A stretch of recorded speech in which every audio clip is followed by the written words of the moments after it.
Fred Vasseur vient de découvrir quelque chose de si choquant, de si dévastateur et honnête, que cela a déchiré la turbulence qui fermentait dans Ferrari toute la saison.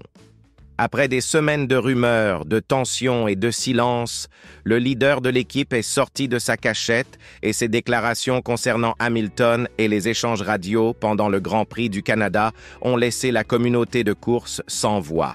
Ceci n'est pas simplement une autre déclaration vide de relations publiques, ceci représente une validation du plus haut niveau que tout ce que nous avons vécu à travers les communications de l'équipe était authentique, critique et bien plus destructeur que Ferrari n'avait jamais l'intention d'admettre.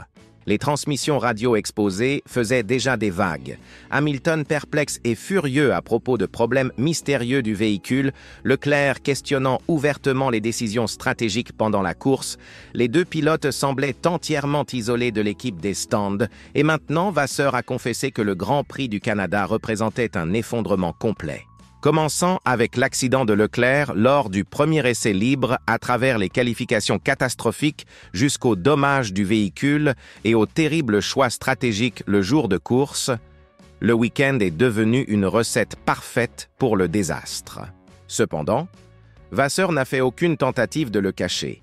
Il a librement accepté la responsabilité des erreurs, reconnu l'effondrement des communications et souligné la pression croissante affectant non seulement le garage, mais toute la philosophie de course de Ferrari. Ces déclarations ont validé ce que les supporters et professionnels de l'industrie avaient silencieusement discuté pendant des semaines. L'atmosphère à l'intérieur de Ferrari demeure stressante, imprévisible et volatile. Vasseur a même déclaré directement que l'organisation commet des erreurs excessives, que les pilotes font face à une pression écrasante et que la tranquillité est urgemment nécessaire. Pourtant, avec Hamilton et Leclerc montrant maintenant une frustration ouverte, une telle paix semble plus distante qu'auparavant. Qu'est-ce que Vasseur a donc révélé précisément? À quel point la crise interne chez Ferrari est-elle sévère? Quel récit complet existait derrière ces communications radio stupéfiantes et cette organisation peut-elle possiblement se rétablir avant que le championnat échappe complètement à leurs mains? Assurez-vous d'appuyer sur ce bouton « J'aime », abonnez-vous à la chaîne et restez avec nous jusqu'à la conclusion parce que ce que vous êtes sur le point d'apprendre concernant Vasseur, Hamilton et l'effondrement de Ferrari au Canada transforment tout. Le chaos qui a éclaté le jour de course s'était développé constamment pendant tout le week-end. Cela a commencé avec la collision de Leclerc lors du premier essai libre, qui a forcé Ferrari à collecter des informations en utilisant seulement un véhicule. Pour une organisation tentant de concourir avec Red Bull et McLaren au sommet, ceci représente plus qu'un problème mineur. Cela constitue une catastrophe stratégique et les circonstances ont échoué à s'améliorer par la suite. Pendant la troisième session du samedi, Leclerc performait exceptionnellement. Il a enregistré le secteur d'ouverture le plus rapide parmi tous les concurrents, mais alors il a mystérieusement réduit son rythme. Qu'est-ce qui a causé ceci? Il s'est retrouvé piégé derrière un trafic plus lent et Ferrari a échoué à fournir un avertissement en temps voulu. Ceci représentait une panne de communication, une erreur fondamentale au moment le plus critique. Cette erreur s'est avérée extrêmement coûteuse pour Leclerc, a endommagé le positionnement de piste de Ferrari et a établi la fondation pour ce qui allait devenir un dimanche désastreux. Par la suite, la course est arrivée et a apporté avec elle un effondrement d'échelle énorme.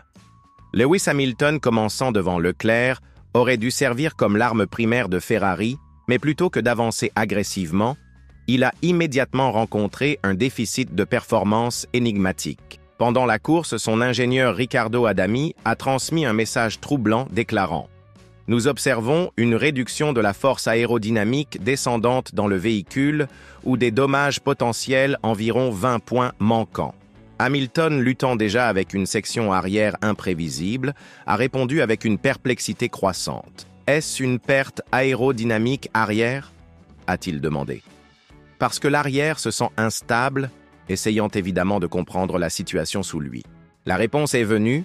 Cela paraît raisonnablement équilibré. Ce seul moment a tout révélé. Hamilton décrivait un véhicule qui frôlait l'incontrôlable, instabilité arrière, irrégularité de freinage, réduction de puissance. Pourtant, l'équipe des stands insistait que tout paraissait normal. La séparation était stupéfiante. Ce qui a émergé ensuite était une série de communications radio qui ont généré une attention mondiale. « Pourquoi ce véhicule performe-t-il si mal ?» a demandé Hamilton désespérément. « Pas de puissance, pas de vitesse, équipe. » Ce n'était pas simplement une plainte. Cela représentait la voix d'un champion découvrant que la machine qui lui était fournie était inadéquate pour la compétition et quand l'équipe l'a informé qu'il était à 25 secondes derrière, il a répondu sèchement « Où ai-je perdu 25 secondes ?» Sa voix portait un choc, presque de la moquerie. Ce n'était pas à propos d'être dépassé ou surpassé, cela concernait être complètement désinformé et son message était évident. Si Ferrari possédait une stratégie, il ne la lui avait pas communiquée. Pendant ce temps, Leclerc s'est trouvé piégé dans sa propre comédie stratégique d'erreur. Quand on lui a demandé pendant la course d'implémenter le plan B, il a répondu brusquement « Je crois plan C ». Bref, tendu, suggérant un pilote qui avait perdu foi dans les conseils de l'équipe des stands. Alors le moment critique est arrivé. Ferrari l'a appelé dans la voie des stands et Leclerc a explosé. Pourquoi rentrons-nous au stand? Pourquoi avons-nous rentré? L'explication est venue. Nous exécutons le plan B. La réponse de Leclerc était tranchante. Oui, mais je viens d'informer que les pneus performaient bien. Cette seule déclaration a tout capturé. L'équipe des stands avait ignoré leur pilote une fois de plus. Leclerc gérait les pneus efficacement, avait clairement exprimé son désir de continuer son relais actuel, pourtant l'équipe l'avait annulé sans considération. Ce n'était pas simplement une erreur stratégique, cela représentait une violation de confiance, et voici où les révélations post-course de Fred Vasseur ont frappé comme la foudre. Pendant son interview avec Sky Sports Formule 1, Vasseur a évité la déflexion, a refusé de minimiser la catastrophe et a admis que le week-end contenait de nombreux problèmes, bien trop nombreux à énumérer. Un véhicule opérant dans le premier essai libre, erreur de communication pendant les qualifications, une stratégie le dimanche qui a simplement échoué à fonctionner. Ceci est excessif pour un week-end, a-t-il confessé. Venant d'un directeur d'équipe, ceci représente un aveu remarquable, mais sa déclaration suivante s'est avérée encore plus stupéfiante. Quand questionné à propos de l'approche d'arrêt au stand, Vasseur a déclaré « Peut-être qu'une stratégie d'arrêt unique aurait pu réussir, mais nous n'étions pas conscients de la durée potentielle des composés de pneus moyens. Laissez ceci s'enregistrer complètement. » Ferrari, parmi les plus grandes et financièrement les mieux soutenues équipes en Formule 1, est entré dans un Grand Prix sans comprendre combien de temps leurs pneus resteraient efficaces.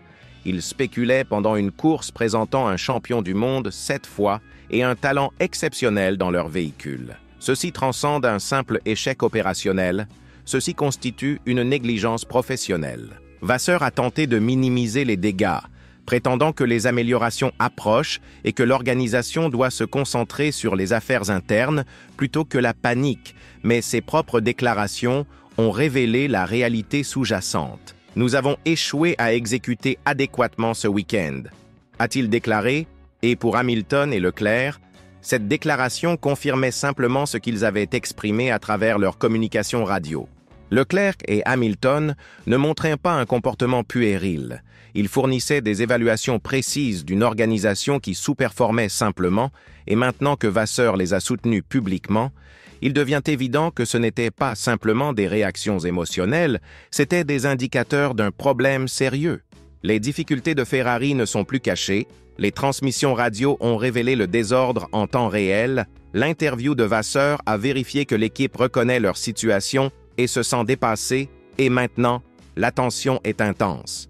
Le Grand Prix à venir n'impliquera pas simplement concourir contre Red Bull et McLaren, cela nécessitera de démontrer que Ferrari peut maintenir la cohésion sous pression parce que s'ils ne peuvent pas, cette collaboration idéale entre Leclerc et Hamilton pourrait devenir l'une des plus grandes opportunités gaspillées dans l'histoire de la Formule 1.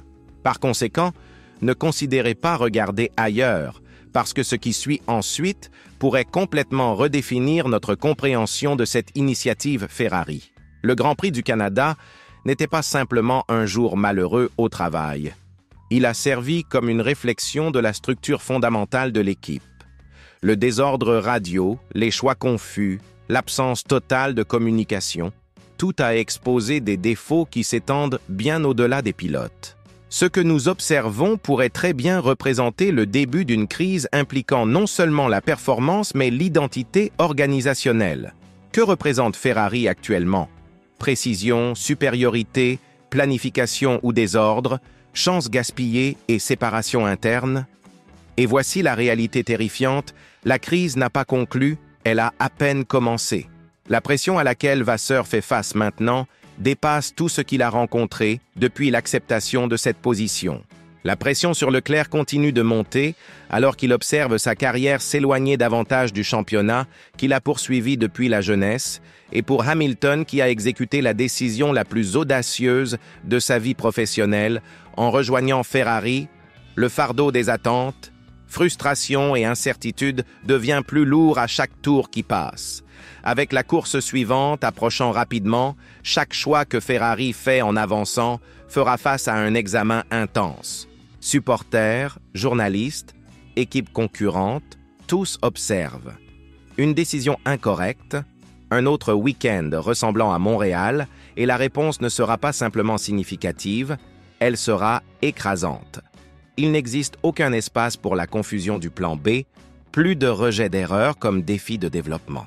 Ferrari possède 2 des pilotes les plus habiles sur la grille de départ et s'ils ne peuvent pas les fournir avec un véhicule fonctionnel, une stratégie logique et une équipe qui porte attention, les résultats seront sévères parce que la vérité est celle-ci, les équipes peuvent se rétablir de pauvres résultats, elles peuvent rebondir de difficultés techniques, mais une fois que vous perdez la confiance de vos pilotes, une fois qu'ils cessent de croire que l'équipe comprend ses responsabilités, cela marque quand l'effondrement véritable commence, est basé sur ce que nous avons récemment entendu à travers la radio et ce que Vasseur a maintenant reconnu devant le monde.